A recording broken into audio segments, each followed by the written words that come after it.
She was young. She was beautiful. And she was one of the most feared women of the Holocaust. Irma Grese, known as the Beautiful Beast of Auschwitz, became a symbol of pure evil, a woman whose name still sends shivers down the spines of those who survived. But who was she really? Was she a monster born from cruelty, or was she shaped by the world around her? Her story is one of power and terror. She walked through the concentration camps with a whip in one hand and a pistol in the other, deciding who would live and who would die. Survivors spoke of her cold smile, her pleasure in tormenting prisoners, her complete lack of remorse.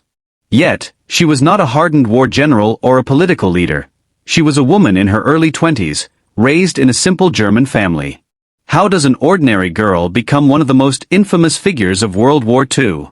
Was she truly one of the most sadistic guards in Nazi history, or was she just another cog in the machine, following orders like thousands of others? To understand the truth, we must go back, not just to the prison camps, but to the Germany that created Irma Grese. The world that transformed a young girl into a name forever linked with horror. The Germany that Irma Grese was born into was a country in turmoil. The scars of World War I still ran deep, leaving the nation humiliated, economically shattered, and desperate for change. The Treaty of Versailles had crippled Germany, forcing it to pay massive reparations, leading to hyperinflation, food shortages, and mass unemployment. The people were angry. They were looking for someone to blame, and for someone to lead them out of the darkness. It was in this fragile and volatile environment that the Nazi Party rose to power. Adolf Hitler promised strength, prosperity, and a restored Germany. His message was clear: Germany had been betrayed, and only through discipline, unity, and a strong nationalist identity could it rise again. This message did not just reach the politicians and military leaders. It reached schools, homes, and the minds of children who grew up under Nazi rule. Irma Grese was one of those children. Born in 1923 in a small German village, she grew up in a world where Nazi propaganda was everywhere. She was raised in a strict household, with a father who enforced discipline with an iron fist. Her mother died when she was just a teenager, and her family was left struggling. But Irma, like many other young Germans, found a new source of belonging: the Nazi Party's youth organizations. These organizations did more than just teach patriotism. They indoctrinated young minds, training them to see obedience as the highest virtue. They taught that the Aryan race was superior, that Jews and other minorities were dangerous enemies, and that unquestioning loyalty to the Führer was the path to glory. For Irma, this was not just education. It was her reality. And soon, she would step into the world of the SS, the elite force that carried out Hitler's darkest commands. Unlike many of the male SS officers who were recruited for their strength and discipline, the female guards, known as Aufseherin, were often chosen from working-class backgrounds. They were trained to be ruthless, efficient, and devoid of compassion. They were not expected to fight on the battlefield, but their role was just as crucial: to maintain strict control over the prisoners and enforce Nazi ideology inside the concentration camps. Irma Grese joined the SS in her late teens, eager to prove her loyalty to the cause. She trained at Ravensbrück, a notorious camp for female prisoners and female guards alike. Here, she learned discipline, control, and most importantly, the art of dehumanization. The prisoners were not people. They were numbers. They were enemies. It was in this brutal training ground that Irma excelled. She did not just follow orders, she embraced them. She quickly gained a reputation for her cold demeanor, her ability to command fear, and her unwavering loyalty to the SS. She was not just another guard. She was something more. And soon, she was given a position of even greater power. She was transferred to Auschwitz. There, she would become something far more terrifying than a soldier or a guard. She would become a symbol of terror. Scroll Part 3, Arrival at Auschwitz. Auschwitz was more than just a concentration camp. It was a machine of death, a place where over 1 million people were systematically exterminated. Gas chambers operated daily. Bodies were burned in crematoriums. And every day, new prisoners arrived, stepping off packed trains, not knowing that for most of them, this was the end. Irma Grese was given authority over thousands of prisoners. She patrolled the campgrounds with a whip, a pistol, and a trained attack dog. Survivors later recalled her striking beauty: blonde hair, piercing blue eyes, But behind that beauty was something deeply unsettling. She carried herself with absolute confidence, as if she owned the camp, as if she enjoyed the power she held over life and death. She became known for her cruelty. Some survivors spoke of beatings so severe that prisoners died from their injuries. Others described how she would randomly select prisoners for execution, showing no emotion as she sent them to their deaths. It was said that she took pleasure in torture, that she saw the suffering of others as entertainment. But was this the whole truth? Was Irma Grese truly sadistic by nature? Or had she become a product of a system that encouraged brutality? To answer that, we must look deeper into the psychology of Irma Grese, the power she wielded, and the fear she commanded. At Auschwitz, Irma Grese was more than just a guard. She was a figure of absolute power. She held authority over thousands of prisoners, most of them women, and she made sure they knew it. Survivors described the way she walked through the campgrounds like a queen, head held high, her uniform always pristine. She carried a whip at her side, a pistol holstered at her hip, and a German shepherd trained to attack on command. For many, her cold, emotionless demeanor was what made her so terrifying. Unlike the SS men, who sometimes carried out executions as part of their duty, Grese seemed to take an active pleasure in inflicting pain. Prisoners recalled the way she would smile as she beat them, sometimes laughing as she watched them suffer. She was young, barely in her 20s, but she had already mastered the art of control. She had power over who ate, who worked, and who was sent to the gas chambers. Her position allowed her to act with impunity. No one dared to challenge her. No one could stop her. But the question remains, was Irma Grese truly a sadist? Or was she simply following orders, shaped by the brutal system she had pledged her loyalty to? The testimonies against Irma Grese are some of the most horrifying accounts to emerge from the Holocaust. Survivors described beatings so severe that prisoners died from their injuries, often carried out without reason. Some recalled how she would randomly select women for execution, taking perverse enjoyment in their terror. One of the most chilling stories came from survivors who claimed that Grese experimented with psychological torture. She would promise food to starving prisoners, only to take it away at the last moment, watching as their hope turned to despair. Others spoke of how she would force prisoners to stand naked in freezing temperatures for hours, punishing them for the smallest infractions. But perhaps the most disturbing claims were those that suggested Grese took pleasure in watching executions. Some survivors alleged that she would personally escort prisoners to the gas chambers, smiling as she sent them to their deaths. These accounts paint a picture of a woman consumed by cruelty, a person who had completely detached herself from the suffering around her. But is this the full truth? Some historians argue that many of the stories about Irma Grese were exaggerated, that survivors, traumatized by their experiences, may have seen her as a larger-than-life villain. Others suggest that Grese, like many other Nazi officers, was simply following orders, doing what she had been conditioned to believe was her duty. Did she truly revel in violence? Or was she just a young woman trapped in a system that encouraged brutality? The psychology of Irma Grese. To understand Irma Grese, we must go beyond her actions and look at her mindset, her motivations, and the environment that shaped her. By the time she arrived at Auschwitz, she had already spent years in Nazi training. She had been taught that compassion was weakness, that the prisoners were not human, and that absolute obedience to the SS was the highest duty. Many Nazi guards justified their actions with the phrase, "I was just following orders." But for Grese, was that really true? Some psychologists argue that she exhibited traits of sadism, that she not only followed orders but enjoyed the power she had over prisoners.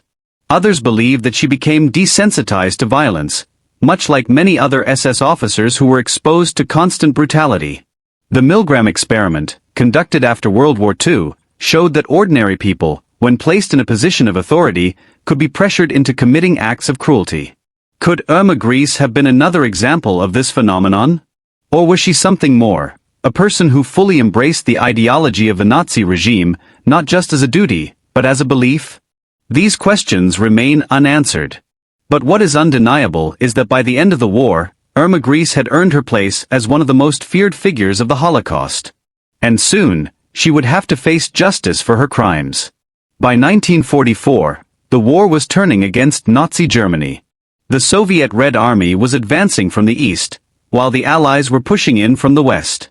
The once mighty Third Reich was crumbling, and those who had once ruled with absolute authority were now facing their own destruction. At Auschwitz, chaos had begun to spread. As the Soviets approached, the SS officers were given orders to destroy evidence of their crimes, to burn records, demolish gas chambers, and evacuate prisoners. The goal was simple: erase the proof before the Allies arrived. Irma Grese, once untouchable, now faced a grim reality. The power she had wielded for years was slipping from her grasp. She had a choice to make: would she fight, flee, or surrender? Some Nazi officers escaped into hiding, changing their identities, fleeing to other countries. Others chose to stay and resist, believing in Hitler's final orders to fight to the last breath. But Irma Grese did not run. Instead, she followed orders one last time. She was transferred from Auschwitz to Bergen-Belsen, another concentration camp. It was there that she would witness the final days of the Nazi regime, and it was there that she would be captured. By April 1945, the war was in its final weeks. Allied forces were sweeping across Germany, liberating concentration camps one by one. The British Army arrived at Bergen-Belsen on April 15, 1945. What they found shocked the world. Thousands of corpses lay scattered across the camp, victims of starvation, disease, and execution. The survivors, emaciated, barely clinging to life, could hardly move, their bodies too weak from months of suffering. The stench of death filled the air. And standing in the midst of this horror, dressed in her SS uniform, was Irma Grese. Unlike many other officers who had abandoned their posts, she had remained. Some believe she stayed because she had nowhere to run. Others suggest she was still following orders, waiting for instructions that would never come. When British soldiers entered the camp, they immediately arrested the SS officers who were still present. Irma Grese was among them. The prisoners who had feared her for so long now watched as she was led away in handcuffs. For the first time, she was powerless. But her fate had not yet been decided. She would soon stand trial for crimes against humanity. And the world would learn of the horrors she had committed. The Bergen-Belsen trials, held later in 1945, were among the first war crime trials in history. The world was watching, eager to see justice served. Irma Grese, at just 22 years old, was the youngest of the defendants. But she was also one of the most infamous. Survivors of Auschwitz and Bergen-Belsen took the stand, describing in chilling detail the horrors they had witnessed. They spoke of the whip she carried, the beatings that left prisoners broken, the random executions, and the pleasure she seemed to take in their suffering. Some claimed that she personally selected prisoners for the gas chambers, choosing who would live and who would die. But Irma Grese did not beg for mercy. She did not apologize, did not express regret, did not deny her actions. When asked why she had done the things she did, she simply replied that she had been following orders. But that excuse was not enough. On November 17, 1945, she was sentenced to death. And now, all that remained was to carry out the sentence. But even in her final moments, Irma Grese would remain defiant. The days leading up to her execution were marked by an eerie calm. At just 22 years old, Irma Grese was the youngest woman to be sentenced to death for war crimes during the Bergen-Belsen trials. Yet, according to reports from those who guarded her in prison, she remained composed, almost indifferent to her fate. Unlike many of her fellow SS officers who showed signs of fear, breaking down or begging for mercy, Grese showed no remorse, no regret, no apology for the crimes she had been convicted of. To the very end, she insisted that she had simply followed orders, that she had done nothing wrong. The British military set her execution date for December 13, 1945. It would take place at Hameln prison, where she would be hanged alongside other convicted war criminals, including Joseph Kramer, the commandant of Bergen-Belsen. On the morning of her execution, she was awakened early. She dressed carefully in her prison-issued clothes, her hair neatly brushed. As she was led from her cell, one of the British guards who escorted her later described her as showing no fear, no signs of emotion. She walked steadily to the gallows. When asked for her final words, she said just two. "Schnell bitte. Quickly, please." Moments later, the trapdoor opened beneath her feet. At 22 years old, Irma Grese was dead. Her reign of terror had ended. But her story was far from over. The execution of Irma Grese was widely seen as justice. Survivors of Auschwitz and Bergen-Belsen felt relief, a sense of closure, one less Nazi war criminal walking free. But as history looked back on her case, questions began to emerge. Was Irma Grese truly a sadistic monster, reveling in the suffering of others? Or was she a young woman shaped by the Nazi regime, turned into a tool of cruelty by an ideology that rewarded brutality? Psychologists have debated her mental state, her motivations, and whether she truly understood the magnitude of her crimes.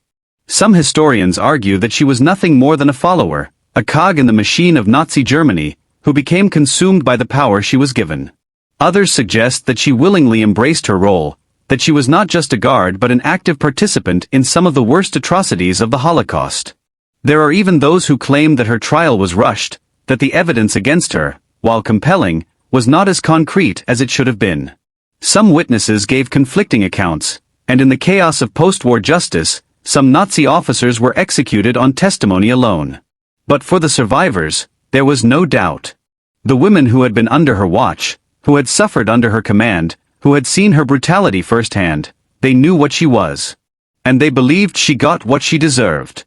And yet, decades later, Irma Grese remains a mystery, a paradox, a chilling reminder of how war can create monsters.